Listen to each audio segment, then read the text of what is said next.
बिस्मिल्लाहिर्रहमानिर्रहीम। मोहम्मद याकूब आसी, टैक्सला, पाकिस्तान। मुश्ताक आजिज़ होरां दी किताब फलाई। उसदे मुताले ते मबनी मजमून काले कोखले, किस नंबर 9। वाहिद बीजी ते हयाती करन दे तजर्बे निरी नसीहत बन जान ते पढ़न लिखन वाला अक जांदा है, पर जे शायर दे हत्थ विच चाबुक होवे ते लफज उहदे अगे अगे टुर पैंदे ने। काफियां ते रदीफां दी बंदे शेर विच खुब के वरतन दा ढंग वेखो।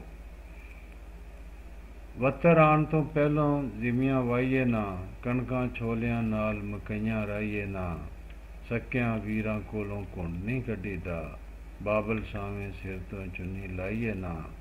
फट पुराने हो के सुक भी जांदे ने, सजरे फट तो कदी खरिंडा लाइए ना।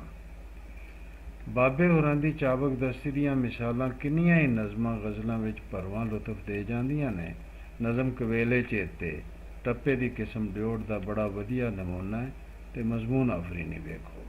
अद्धी राती चक्की चोई सिले दाने पाए, किंज पीवा नी माए। दिने बाती तेल न पाया, चढ़ पड़ सुती चढ़ पड़ छत्ती, राती बली न बत्ती। रस्मां रीतां ते चाल लाड़ पूरे न होण दा दुखड़ा नज़म सजरे फट जिवें दिल नूं मुठ भर लैंदी है। तैनूं यारां मेहंदी लाणी सी, साडे वेड़े वाजे वजने सन। तैनूं वीरां गाना बनना सी, तेरे सिर ते सेरे सजने सन।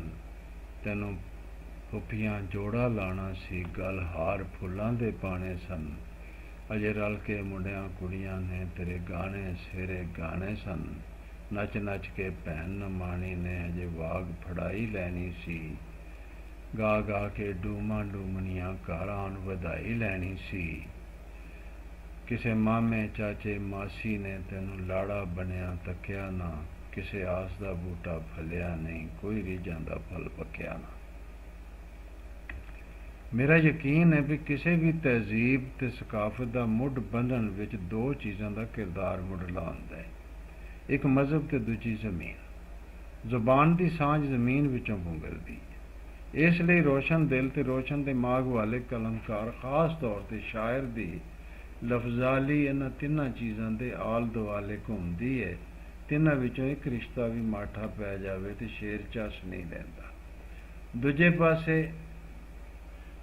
वेले दे सफ़र विच आंदियां तेजियां अपनी थां वाह वरोले बनदियां जांदियां ने ते कई वारी इन्हां तिन्हां बुनियादी कदरां विच भन्न तरोड़ होण लग पैंदी है। कलमकार दा ते विहार ही लफ्ज़ां नाल हुंदा है, यानी जुबान। जुबान किसी भी तहजीब दा इत्र हुंदी है जिहदे विच पूरी सकाफत महकदी है। ये पूरने अखर ते शब्द जिन्हां नूं मुश्ताक आजिज़ होरां ने काले कोखले दा अलामती नां दिता है, इकल्ले शायर दे ही नहीं, इसकी पूरी रहतल रस्मां रीतां ते हयाती दे वन सवाने रंगां दे वंजारे हुंदे ने। किसी तहजीब दे मठियां पै जाण दा पहला मतलब ये हुंदा है लोकां दा जुबान नाल रिश्ता कमज़ोर हो जाना। एक सियाणा शायर शायरी दे नाल नाल अखरां ते शब्दां नूं भी बन जोड़ के संभालदा जांदा है। ये संभाल जिन्ने सलीके नाल शेर विच हो सकती है, शायद नसर विच ना हो सके।